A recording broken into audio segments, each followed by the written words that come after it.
Prime, and I'm here with my new guest. Let's welcome Jessil Moore. Yes. Welcome to the Prime, Jessil. Hey, how are you going? I'm quite good, quite good. So talk us a little bit about yourself, about your producer. I'm a music producer. I grew up in Tobago. I've been producing for like about 8 years now. Work with acts like Kabisi, Garden Night in Tobago. Done ads, done some work for NLCB, that kind of stuff.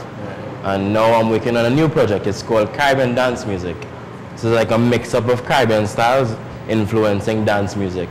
So you will see stuff like recently we did a remix for All About That Bass, Megan Trino. You know that song? All About the Bass. Yeah. Right, okay. And we kind of threw in some reggae in there and some house elements to really have the Caribbean influence in it. Just today, last night, I did one for Bittersweet Symphony.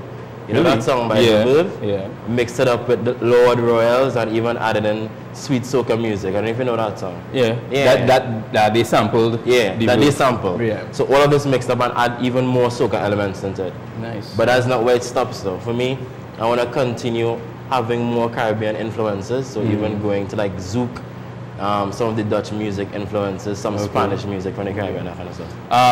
What influenced you to make that decision? To do those mixes? To be honest, I really like dance music.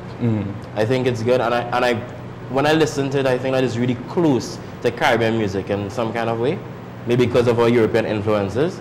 So I'm like, let me experiment. I feel like Christopher Columbus. Let me travel. Let me discover something new. Just that I'm here with my keyboard. I'm a musician now, making this discovery. What got you into music initially? Well, my father's a musician. So he taught me. I was playing piano from like about 2-4 years old. Wow. Very young. And ever since then, got my hand onto some producing tools and they started to produce music. And you know, Timbaland, the Dr. Dre, people like that, you know. Everybody wants to be a producer now. Right. So those people would have influenced you to... Yeah, for sure. Great influences. I remember in school, I was really into hip-hop. I always used to correlate my partners who was better between Timbaland and Swiss Beats. But that was back in the day before Timbaland was as big as he is exactly now. And Rough Riders was big then, you know, but I got the foresight that Timbaland was the man. So you always believed in Timbaland? Yeah. Exactly. Most definitely. And that's interesting because you know when you think about Cisco's song that Timbaland produced. Which one was that? Thong Song. Timbaland produced song? Yeah, you know that? I didn't know that. Yeah, exactly. If you listen in the bridge, the drums that they use is very similar to soca. Like it's, so even things like that. Well, Timbaland is a percussive kind of producer. Yeah. So even some of the elements he uses, he kind of samples that kind of Caribbean feel. Right. So Right. good choice. So, thank you. So, what about original stuff?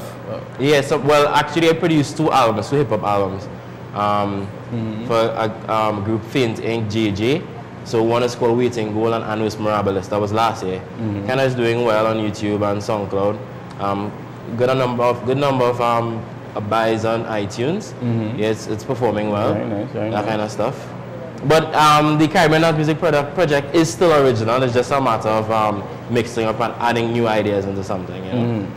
So it's like you are putting beats to those exactly. songs. Putting beats to those songs. I thought you were just mixing. No, it's not just about mixing, but actually remaking those songs in a Caribbean style then. Keeping the vocals. Nice. You know? So what do you look for in a song? What do you hear that makes you think, okay, I want to do something to this song? Nothing in particular really. Once I really like this song, I would say, let me see how I can experiment with it. Okay. Because I've done like about 5 mixes so far. One has been from Jamaica.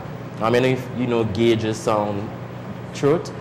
Yes. Right. So there's a mix I did for that one, and it sounds like soca, trance. You have to hear it. Did one CO Kassav. I don't know if you know Kassav at all. That's a Zouk group. Yes. I know right. Kassav. So that one I did a kind of trap soca mix with it. Interesting Zouk kind of mix. Some trance in there as well. What is the next one? I did and if you know Clean Bandit. Clean Bandit. I don't know Clean Bandit is a kind of electronic music group out of London, out of UK, and they're pretty good. The original song that they did actually has pan in it and all this kind of stuff. Really? So I was like, hey, let me go try with it. Let's see what happens. And then All About That Bass I was reading about Meghan Trainor because she wants to be the first pop music singer from America to make soca go global. So I was like, why not touch up this song for her? She wants to be the first. Yeah, that's what she says. Really? Because apparently her uncle, or she has family in Trinidad, so she visits and she says that soca music is one of her biggest influences. So. Interesting. Yeah. Interesting. So all of that kind of thing from reading, I'm like, get a personal Caribbean touch up, you know? A little flavor, a little Caribbean flavor in the music. Nice, nice, nice. Is there any genre in particular that you're more comfortable with? I wouldn't say that. I think I'm just a musician on a whole, and I just like music. I have like strong roots in Caribbean music because I'm Caribbean. Soca, I'm really good at hip hop also. But the real thing is I'm discovering something new right now. That's how I feel. So I don't want to really put my feet in one place. Just yet. But I think the music industry right now is more open than it's ever been before to you know, something way.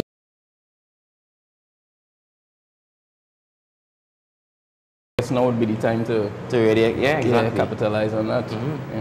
So what's next?